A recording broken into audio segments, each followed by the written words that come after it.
തൊഴിലുറപ്പ് പദ്ധതിക്കായി കേരളമടക്കമുള്ള സംസ്ഥാനങ്ങൾക്കുള്ള കുടിശ്ശിക നൽകുമെന്ന് കേന്ദ്രം. കുടിശ്ശിക നൽകുന്നില്ലെന്ന് ആരോപിച്ച് പ്രതിപക്ഷം നടുത്തളത്തിറങ്ങി പ്രതിഷേധിച്ചു. പ്രതിഷേധത്തെ തുടർന്ന് സഭ ഉച്ചവരെ നിർത്തിവെച്ചു. വിവരങ്ങളുമായി പി ബസന്ത ചേരുന്നുണ്ട്.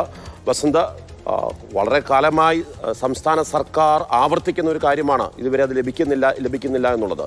എന്താണ് സഭയിൽ സംഭവിച്ചത്? 811 കോടി രൂപ കുടിശ്ശിക ഉണ്ട് എന്നാണ് അടൂർ പ്രകാശ് ഇന്ന് സഭയിൽ ചൂണ്ടിക്കാട്ടിയത്.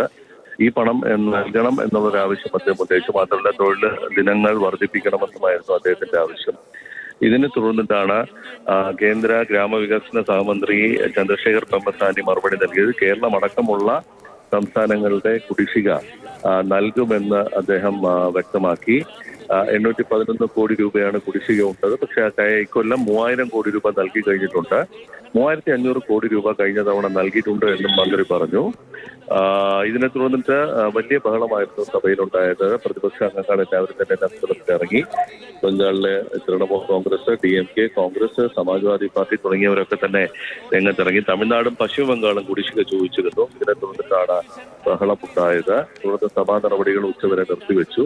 കേരളത്തിൽ നിന്നുള്ള UDF അംഗങ്ങൾ പിന്നീട് സഭാ കവാടത്തിന് മുന്നിൽ കേന്ദ്ര നീതി പാലിക്കണമെന്ന് ആവശ്യപ്പെട്ട് ധർണ നടത്തുകയും ചെയ്തിട്ടുണ്ട്.